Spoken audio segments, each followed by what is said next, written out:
Alright mga amigos, ayon sa isang Ukrainian boxing insider na si Max Didenko, ang unang boksingero daw po na makakalaban ni Vasily High-Tech Lomachenko sa kanyang pagbabalik ay ang ating pambato, WBO Junior Lightweight number 1 contender Charlie Suarez. At ito daw po ay nakatakdang ganapin sa Nobyembre. Heto po't basahin natin. According to preliminary information, the fight is scheduled to take place in November 2026 and the parties have already agreed to sign a contract. Ayon sa kanya, bababa daw po ng junior lightweight division si Lomachenko upang tangkain muli maging undisputed champion. Sa kasalukuyan, si Emmanuel Baquero Navarrete ay may hawak na po na 2 titulo, WBO at IBF, at sinasabing nakatakda pang maipag-unification sa WBC Junior Lightweight Champion na si O'Shaquie Foster. Kaya naman may posibilidad na masungkit ni Navarrete ang 3 titulo.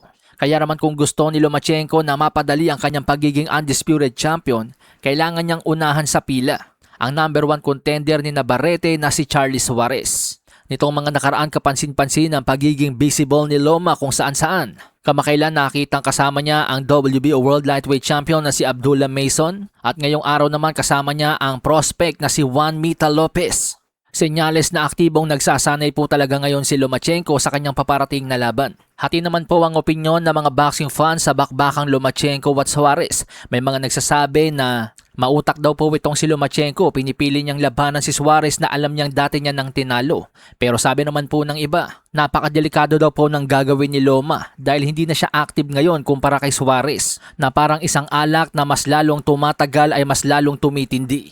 Samantala sa iba pang balita, nagbanta naman po ang former world title challenger na si Edgar Berlanga na sakaling mag-rematch sila ni WBO World Super Middleweight Champion Hamza Sheeraz ay gugulpihin niya na ito. Matatandaan noong nakaraang taon ng Hulyo ay binugbog nga po ni Sheeraz itong si Berlanga sa kanilang unang paghaharap. Pero buo ang paniniwala ni Berlanga na ginamitan siya ng ipinagbabawal na teknik ni Sheeraz. Kaya siya natalo. Inirereklamo ng kampo ni Berlanga na may daya ang hand wraps ni Sheeraz. At deep down inside, alam din daw po ni Sheeraz ito.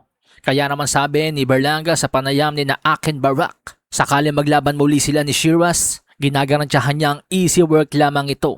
At bubugbugin niya na si Sheeraz. He's easy work. I promise to you, he's easy work. When I get that rematch with him, I'm gonna beat him bad. I'm gonna stop him. I'm gonna stay quiet and I'm gonna let God do his work. But I promise you, that rematch, I'm gonna beat him. Sahin ang baraha, patunayan mo sa'kin ha. Sino man ang mabunot na kalaban, di ka tatakbo ha. Sa bayan ko sa bayan, papalag ako